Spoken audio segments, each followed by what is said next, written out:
Get ready to embark on a remarkable journey highlighting the people, places, and experience that make life on Cape Cod and the islands. It's time to introduce you to a brand new TV show that will immerse you in the heart and soul of this unique region. Welcome to Coastal Lifestyle, Cape Cod and the Islands.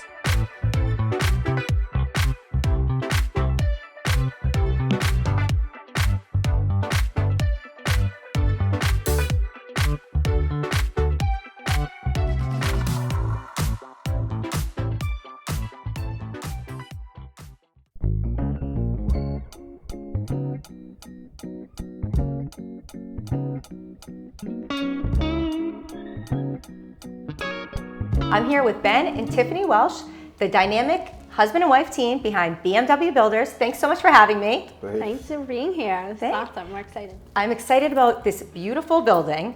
But before we talk about this renovation, I would like to know a little bit about BMW Builders and how you got started back in 2005.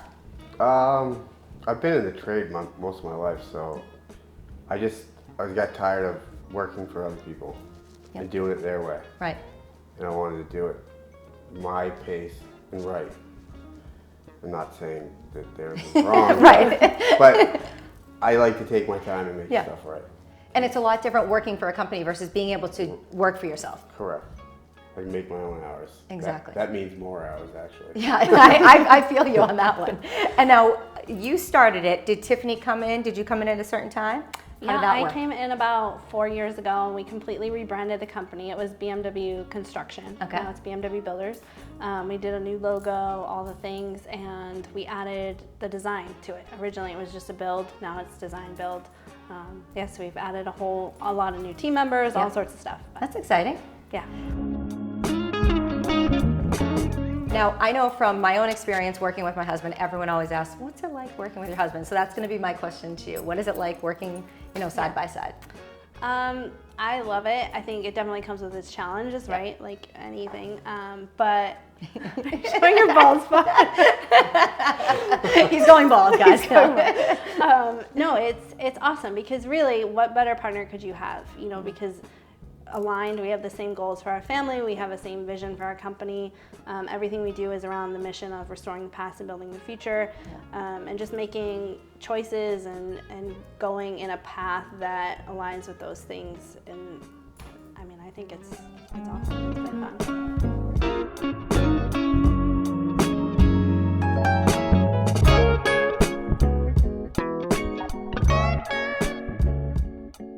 So we're in one of your beautiful renovations right here called Willow's Retreat. This was a garage, just a shell of a garage, and you've turned it into this 2-bedroom, 3-bath, gorgeous, whether it's a home, a cottage, a pool house, it's truly stunning. Thank you. It's amazing. Yeah. So with this homeowner, how did you start working with her? So they were a referral. Okay. Like most of our customers are referrals, and so yeah. It's always good to have referrals in Yeah, business. it's awesome. It's awesome. We wouldn't have it any other way. Right. And now, were there some specific things that these homeowners were looking for in this build? Yeah, so they were very specific from the beginning that they wanted everything to be cohesive. So we always do a design phase, but they were really focused on everything coming together. Yeah. So from the furniture to the selections, everything just kind of all coming together and being cohesive. So. Now, with this house, there are some unique things, maybe some challenges. Ben, do you guys have challenges in this? Oh, yeah. There's always challenges in every house. There was one of these challenges here. Yeah. But we overcame them. And, yes. This one, you could talk about. There's 2 different levels in here. There's a basement behind me. Yeah. Underneath there, and in front of me is the poured concrete floor. Yep. So we had to transition the 2 spaces and try to make them feel as one. Yeah. Mm-hmm. And it was difficult, but with a bunch of planning and figuring out everything. Yeah. We played with the cabinet elevations a little bit, and then a big part of it was making sure that the countertop was level. They didn't want to have this and then a step up. Yeah. And then like these chairs are countertop height, and then the ones over there are just regular height. So just playing with stuff like that.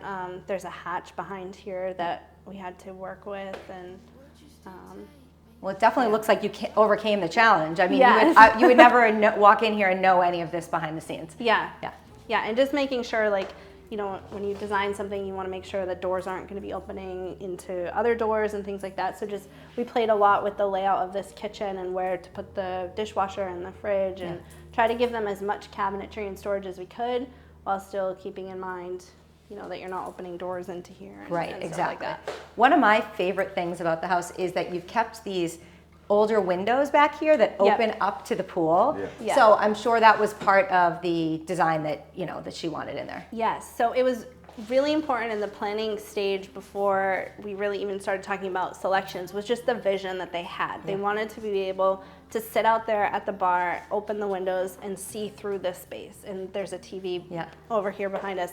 So they wanted to have that whole feel and be able to open the windows and serve drinks and enjoy the pool. They have a lot of friends and family, so yeah, keeping those windows was a big piece.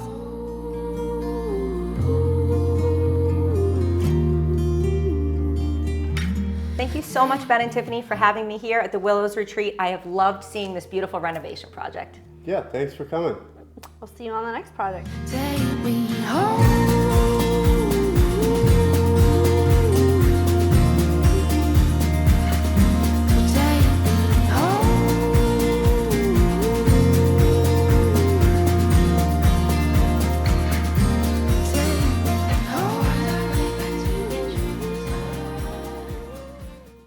I'm in historic West Barnstable today. I'm so excited to go in and talk to Dick and Scott of the West Barnstable Table Company. This has been in business for over 50 years. Let's go see.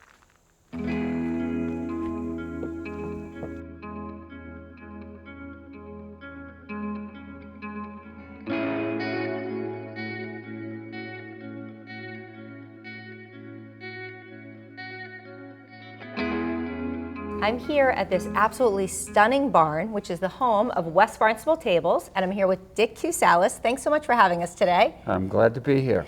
So we were chatting earlier, Dick, and you had mentioned that the start of West Barnstable Tables really brought you way, way back, 55 plus years ago. You had been in the advertising business. That's correct. And thought you needed something different. You needed a change. Yes. And you had mentioned that your father-in-law gave you a pile of wood. What did you do with that pile of wood? Well, it was a barn out back of his home in Southbridge, Mass. And he wanted to give it to all his children. So he divided it into 5 piles. I took my pile home and built a table. And I said, gee, I enjoyed doing that, and especially out of the antique chestnut, by the way it was. Beautiful. So that's how it all started. Yeah, and you said, I loved making this table, and I want to make another one.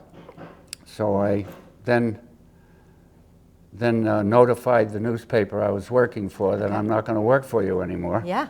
I gave them so much time, and they found someone to replace me, and then I left. Yeah. In the meantime, my partner at the time, I became a partner with a neighbor across the street. Who was dissatisfied at the time with what he was doing. So he came and became a partner with me. Wonderful. And we worked many years here together. And was it that beginning step that you started calling it West Barnstable Table? Yes, it was. Yes. We didn't know what else to call it. I like the name. Except that right nearby was West Barnstable Brick Company, so we thought of West Barnstable Table Company. Makes sense. But we ended up West Barnstable Tables instead of the company on the end. So that's how it all started. That's how it all started. Yep. And obviously, from the two of you starting, it has greatly evolved. Over so much 55 years it has. 55 years. Yeah. This March it will be 55. Congrats on 55 years. What an accomplishment. Wow. Yes, it is. It really is. And now, your tables you don't just make regular tables. You really are an artist. You make these beautiful tables from antique wood. Correct. So where do you get some of this wood? From old buildings. It started at the dump in Barnstable. Yeah. But back when they used to tell you, take all you want, guys, just don't get hurt. Yep. Now it's liability, you don't do that. Now it's a lot harder. So I buy wood from people who salvage old buildings. Okay. But that's not just the wood from buildings either. It's anything. Yeah. An old wagon. Yeah. Old piano, it doesn't matter. It's things like that we used to take apart. Yeah. and build things out of. Yeah. And what stunning things that you have built. Well, yeah, I like to build things that I've never seen before. Yeah. And I think that's I what like building a piece of furniture I've never seen before. Yeah, and I think that's what draws people to West Barnstable Table is they know that they can get something unique, one of a kind. Yeah. Yep. And beautiful.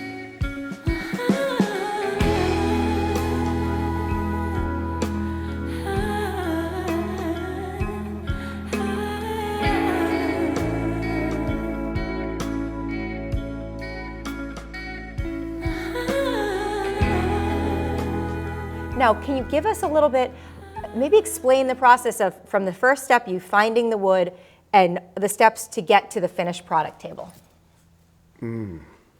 Well, it all varies Yes. because of the wood. You look at the wood, sometimes the wood tells you what to build with it. Okay.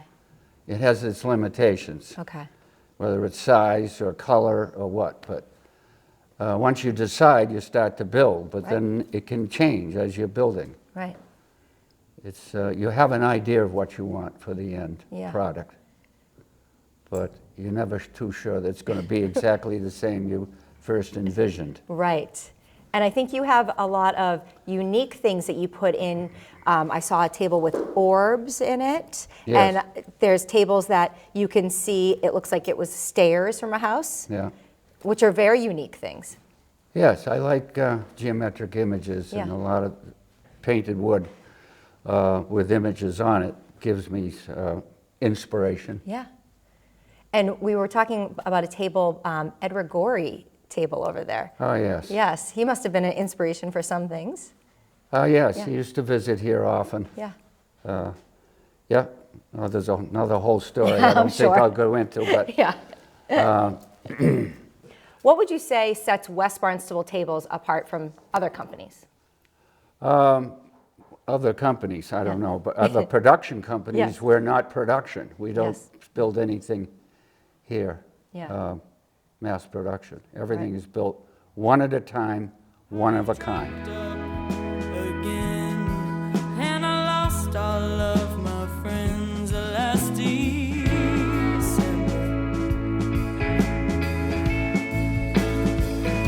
So wake me up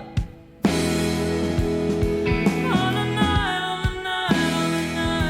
Okay, Scott, can you tell us a little more about this stealth orb table? I love this piece. This is Dick's stealth orb table, the third one he made. Yeah. He likes to start with what we call stairway image boards. Okay. They didn't have sheetrock back in the day. They had boards standing up against the wall. So when you tear out the stairs, you're left with the images and the ghosts of the stairways in it. that. And he flips them back and forth to make the pattern. Yeah. Now, this is a good example of how dark antique pine gets, being exposed to air and light for a couple hundred years. And this is actually the stretcher that runs up the wall. Okay. So those don't receive as much air and light, so they're lighter. So you can see the patterns in the table. Yeah. Now, normally he would go through here and he would add different colors with original paint like he's done in his other pieces. Yeah. But this is one where he had additional boards from the same wall. Okay. And he took orbs out of those boards and hid them where they already had the same patterns. I absolutely love So there's actually 11 orbs in this table. Oh. So it's hard to find them all. Yes, I love that. And then again, he always has one in the absolute center. One in the center. And then he almost always has one that what he calls breaks the plane. Breaks the plane. Or is the equivalent of coloring outside the line. Yes. So I think this is one of my favorite tables that I have seen today because it's truly unique and I love the colors. Well, this is another one of his art tables. Yes. So you started again with the stairway image boards. Yes. Whereas on these walls, they had painted above and below the stairs before they were taken out. Yeah. Now he does the same orbs, but with these he uses ones with original paint colors on them. That's what I really love. So that they're far more noticeable. Yeah, vibrant. The interesting thing about this house, as you saw with the stealth orb table, was that the panels that were hidden behind the stretcher are considerably darker than they were on the other table. Yes. So when people were living in this house, they were probably treating the walls with linseed oil. Okay. And that's what helped darken them up. Darken it up. So as they became more affluent, they actually put a second story on their house, which required them to put in a set of stairs. Yeah. And when they did it, they decided to carve the year behind the stretcher. So the 1785. How cool that's was in there. when they expanded. Okay, when So they went this up. was quite possibly an early 1700s house because it got that dark before they put them in. Yeah. We could be here all day at West Barnstable Table. Do yourself a favor and go visit it for yourself. Stick around, we're heading to Eastham to visit Wildcare. Thank you to this week's sponsor, BMW Builders. Ben and Tiffany are a husband and wife team specializing in home renovations here on the Cape. What started out as BMW Builders, a home renovation company, has since evolved into a full-service design and build company. For over 15 years, they have been helping homeowners reimagine the possibilities of their homes. They are passionate about restoring the past and building the future of Cape Cod homes.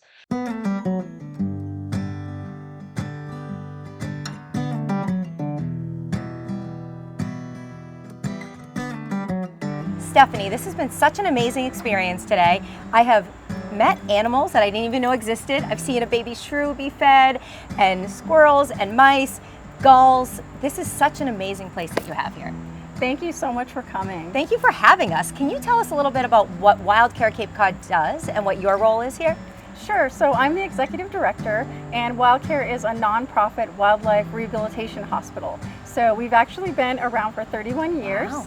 And what we do is we take in sick, injured, and orphaned wild animals, and our goal is to rehabilitate them and release them back to the wild. And you're truly doing that. I mean, I've seen you all in action here today.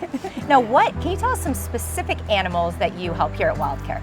Sure, so at Wildcare we see small mammals. Okay. The largest mammal we can accommodate is the Virginia opossum. And so you'll see during the summer months baby mice, baby squirrels, we have a short-tailed shrew baby, and then also we treat all species of songbirds and seabirds, raptors, so hawks and owls, and of course that changes throughout the year as to what we actually see, but right now during the summer is our busiest time with lots of babies. And now, how many animals would you say over a year that you guys help here? We treat typically over 1,700 animals a year. Wow, Yeah. wow, that's amazing. That is a lot. So if someone finds an animal that they think needs help, what should they do? Sure, so we typically ask people to call us first. We have a wildlife helpline. It's 508-240-2255, and from 9 to 5 we will help you with animals in distress. Depending on the situation, we might ask you to send us a photo, because that helps us to better assess if the animal needs to be rescued. Right. And then also depending on the animal, we might tell you how you can get it into a box and bring it in, or we may have one of our staff or volunteers go out and rescue the animal.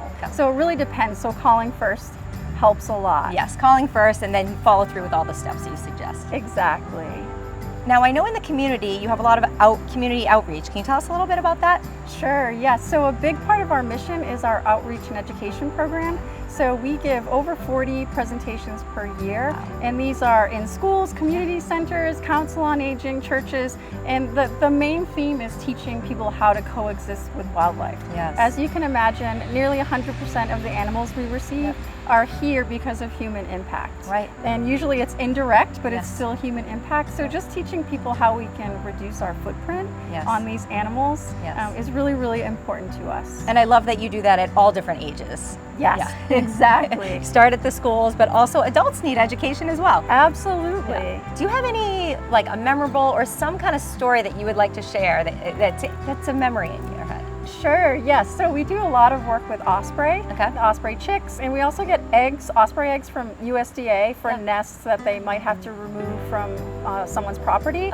And so this year USDA gave me 3 eggs from Chatham. They were removed from a boat dock, and I had known about an osprey and mashpee at someone's home. They had an osprey platform, and this female osprey had been nesting since 2018, laying eggs, but they never hatched. So she's infertile, presumably. And so I drove those osprey eggs to her nest, And imagine the excitement 2 weeks later, the homeowner texted me and said, we have babies. Yes. So it was a chance to give this osprey a chance to be a mom, and those eggs were able, they were able to have a family. So things like that, that's what keeps us going every day. Yeah, a true second chance and a great ending to that story. I love that so much. Yeah. You have some great fundraising events. Can you tell us about? Sure, yes. So every June we have a wildlife baby shower, which is so fun. I think we've been doing this for about 9 years. Okay. And this is the one day a year where people get to be on site and get a sneak peek at what we do, because we aren't open to the public because of the nature of the work, which is taking care of sick and injured animals. Yes. So it's the one day of year where we have educational displays and we have activities, we have treats, then people get a little tour of wild care. So that's typically around the Father's Day weekend in June. Yep. And then in the fall, we're considering having some type of Oktoberfest that we will repeat annually. Yes. And then our biggest fundraiser of the year takes place in typically March or April. And usually involves a speaker, wildlife-related topics, and we haven't nailed down those details yet, but please look for it on our social media pages. Those sound like wonderful events, especially the baby shower that people, like you said, get to come here in person and see all the babies. Exactly. We ask people to bring gifts for us from our baby shower registry. Perfect. I love that. Thank you so much for having us today, and I'm going to come back for one of your events that you have, especially the baby shower. Good, I hope you do. Thank you so much for coming. Thank you. It doesn't get much cuter than that. Thank you so much to Wild Care for all that you do for these animals. Come with us next to experience a true farm-to-table dining experience at Chatham Bars Inn Farm.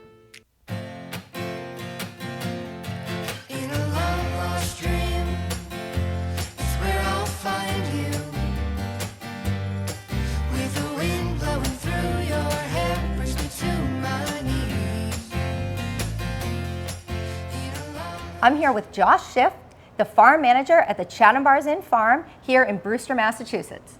Welcome.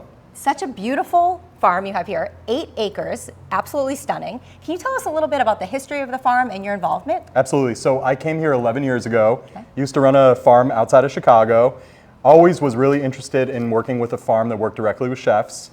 Prior to starting my own farm, I actually worked at Love Apple Farm, which was a farm that was dedicated to a restaurant called Manresa, which is a 2 Michelin star restaurant in Los Gatos, California. So I knew I always wanted to work with chefs, and I couldn't have ended up in a more beautiful place. I agree with you. I mean, a lot to get here, but how stunning is this place? Absolutely. Now, tell us a little bit about your farming technique that you have here. So we farm in what's a regenerative style. And so we're not certified organic, but we're very concerned with sustainability. So everything we do has the environment in mind. And what we really try and do is build our soils to a place where they're healthy and the plants can support themselves without too much additional intervention.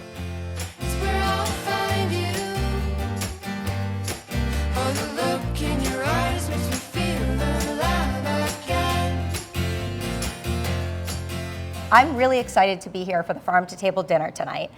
Now, the food that you're serving is grown here on the farm. Absolutely. So it must take a lot of planning between you and the chef. How does that work? Chef Chadwick and I, basically it's a constant ongoing conversation, and it's also a dialogue. So Chef has lots of requests for things.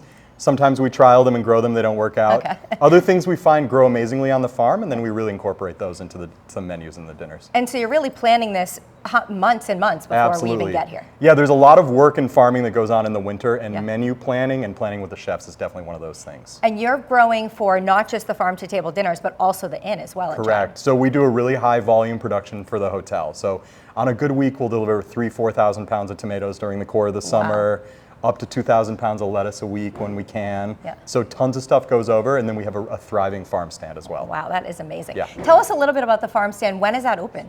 So the farm stand usually opens May 1st. We're now open 6 days a week, closed on Monday. And yeah, the public can come in and enjoy all the beautiful and delicious produce that it's amazing. we grow. Yeah.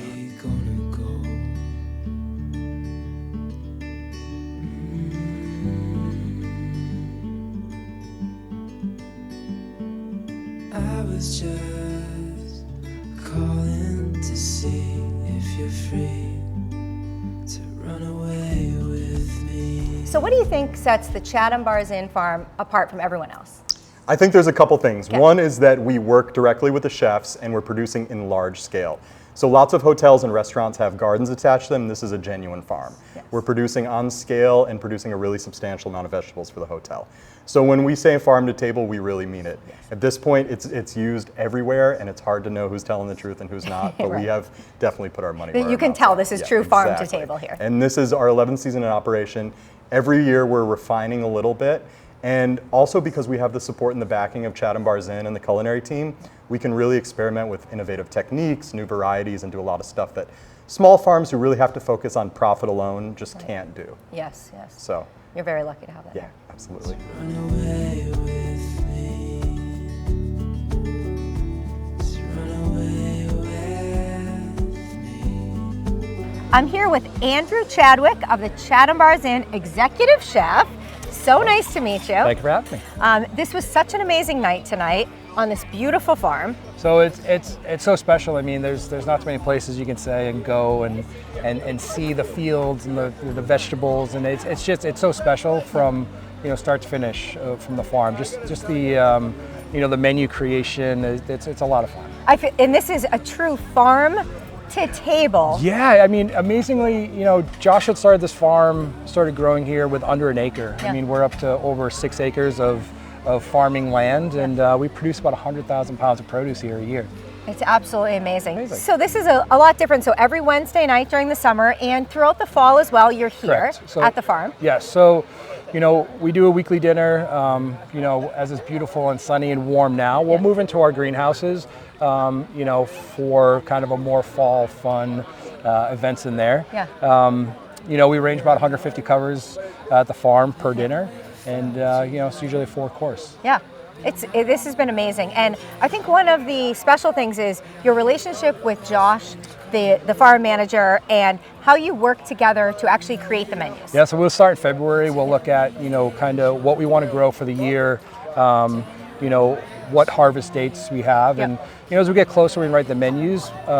We spend a lot of time figuring what's going to be ready week to week. Right. Things will change. Of course. Sometimes, fennel won't be ready Right. for another week, and we'll Right. and we'll shift. And maybe it'll be spinach or romaine or something else. But we try to keep to those schedules, and that's part of the fun of it, Right. Is being able to switch and kind of go on. You the have fly. to have what's fresh.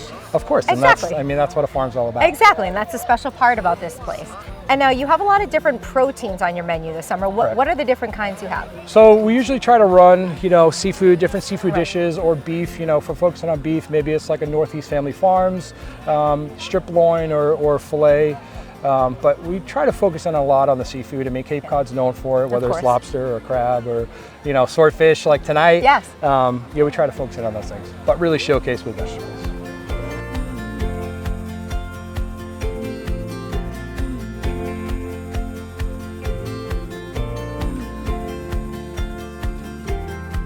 I was looking to belong when I'd already known that you would be there when the rains are gone. Like a light in the night, you will always be my home.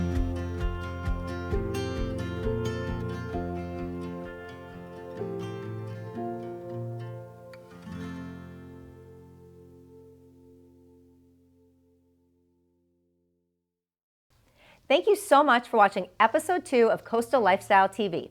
Stay tuned for next week as we introduce you to the team of Gade Masonry and Landscaping, have an amazing dinner at the Pheasant, and explore Sandwich Village.